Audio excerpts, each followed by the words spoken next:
साजिद सद्दाम हुसैन सल्लल्लाहु गुजारिश करता हुआ है अपने बेहतरीन अंदाज में खिताब सुनाकर इंसानियत के दिलों को मोड़े हुए हैं।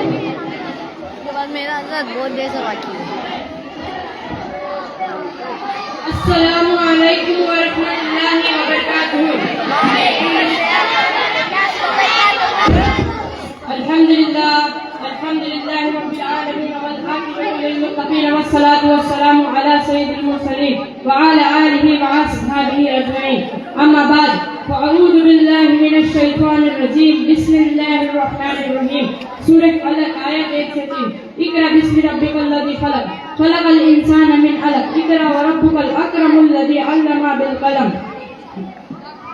हज़रात मोहतरम, आज के सदीमुल शान तकरीब शायरी में उलूम इस्लामिया का ये अदना से तालिबे इल्म वही इलाही के ताल्लुकात से चंद अहम बातें पेश करने के लिए हाजिर हुए हैं। उम्मीद है कि आप हजरात हमारे इस गुफ्तगू को बेगौर समाप्त फरमाएंगे और अल्लाह ताला हम सबको सेहत फैम खुलासा अता फरमाए, आमीन।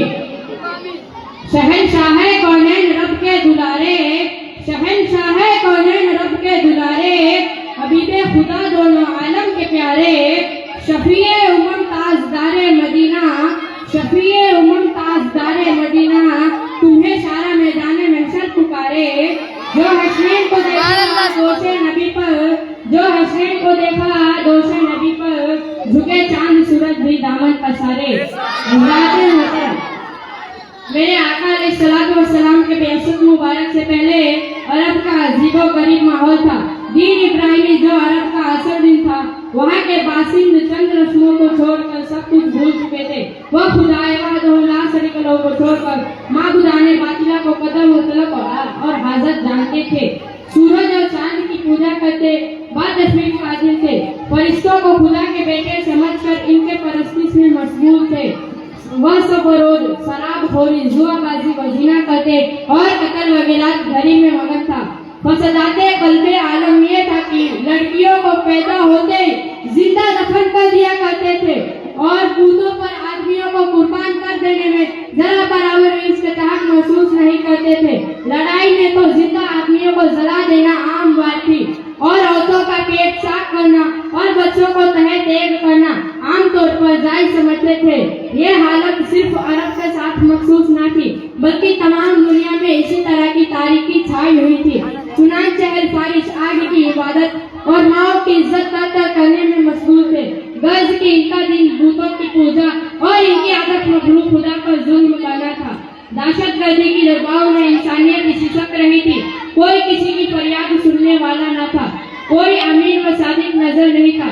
इसी नाजुक माहौल में अल्लाह रब्बुल इज्जत ने अपने हबीब सैयद आलम नूर मुहम्मद सल्लल्लाहु अलैहि वसल्लम को मबूस फरमाया। आपकी आमद से आलम गैर जुल्मात का खात्मा हुआ। आपकी जिंदगी कब्ल बेशक और बाद बेशक हर पहलू के लिहाज से बिल्कुल बेलोस रही। आप इखलाक हमीदा से मशहूर व सादिक व मावनत में मशहूर हुए। कौम ने आपको अमीन व सादिक का लक़ब दिया। आप लहुल ऐब की मजलिसों में कभी शरीक नहीं हुए। अफ़ाले ज़ाहिरियत जिनकी आपकी शरीयत में अमानत वारिद है, वह जानवर जो बूटे के नाम पर ज़िबा की जाता, इनका गोश्त आपने कभी नहीं खाया। साल में एक बार रमजान आलम बरकत का महीना आता, गारे हिरा जो मक्का शरीफ से 3 मील के फासिल पर है, इत्तिकाफ फरमाया करते और अल्लाह ताला की इबादत में मशगूल रहते।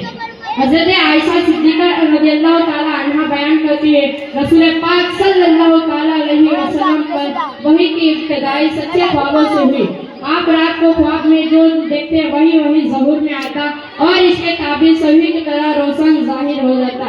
इसी हाल में 6 माह गुजर गए। कई रातें आप गारे हिरा में गुजारते। एक रोज आप हिसाब माहौल इबादत में मशहूर थे कि तभी आप पर अचानक वही नाजिल हुई। फरिश्तों ने आकर कहा, इकरा। आपने फरमाया, माँ अना वकारी, मैं पढ़ने वाला नहीं हूँ। फिर फरिश्तों ने मुझे पकड़ लिया, कोल से दबाया और मुझे छोड़कर कहा, इकरा पढ़िए। मैंने फरमाया, माँ अना भिखारी, मैं पढ़ने वाला नहीं हूँ। फिर फरिश्तों ने मुझे पकड़कर बगलगीर हुए और मुझे इकरा बिस्मि रब्बिकल लज़ी खलक़ खलक़ल इंसान मिन अलक़ इकरा व रब्बुकल अकरमुल लज़ी अल्लमा बिल कलम अल्लमल इंसान मा लम यअलम। अपने جس نے پیدا کیا ہے انسان کو پڑھیے اور آپ کا رب بھی زیادہ کریم ہے جس نے جمی ہوئی خون سے پیدا کیا اور آپ کا رب بھی زیادہ کریم ہے جس نے قلم سے لکھنا سکھایا انسان کو وہ سکھایا جس کو وقت نہیں جانتا تھا. پھر میرے آقا اس وحی کو لے کر ام المومنین حضرت خدیجہ الکبریٰ رضی اللہ تعالی عنہا کے پاس پہنچے. اس حال میں پہنچے کہ آپ پر کپی تاری ہوئی تھی. رسول خدا صلی اللہ تعالی علیہ وسلم نے فرمایا مجھے کپڑا اوڑھاؤ مجھے کپڑا اوڑھاؤ اور پھر تمام واقعات حضرت خدیجہ کو سنایا اور فرمایا اب میرے ساتھ کیا ہوگا, مجھے اپنی جان کا خطرہ ہے. حضرت خدیجہ نے عرض کی ہرگز نہیں, مبارکباد ہو, اللہ آپ کو رسوا نہیں فرمائے گا. خدا گواہ ہے آپ صلہ رحمی کرتے ہیں, آپ سچ بولتے ہیں, جھوٹ کبھی آپ کی زبان مبارک پر نہیں آیا. آپ کمزوروں کا بوجھ اٹھاتے ہیں, غریبوں کو مال دیتے اور مہمان نوازی کرتے ہیں, کسی کو تکلیف نہیں دیتے, مصیبت زیادہ لوگوں کی مدد کرتے ہیں. پھر حضرت خدیجہ نے رسول پاک صلی اللہ تعالی علیہ وسلم کو لے کر اپنے چچا زاد بھائی ورقہ بن نوفل کے پاس پہنچے. پھر حضرت خدیجہ نے ان سے سارا واقعہ بیان فرمائے اور کہا. ورقہ بن نوفل نے رسول پاک صلی اللہ تعالی علیہ وسلم سے پوچھا اے محمد مصطفیٰ صلی اللہ تعالی علیہ وسلم آپ نے کیا دیکھا ہے؟ پھر میرے آقا نے ان سے سارا ماجرا بیان فرمایا.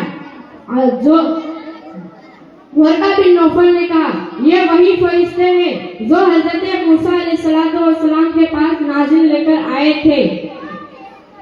ورقہ بن نوفل نے کہا کاش میں جوان ہوتا, کاش میں اس وقت زندہ ہوتا, آپ کو آپ کی قوم وطن سے نکال دے گی.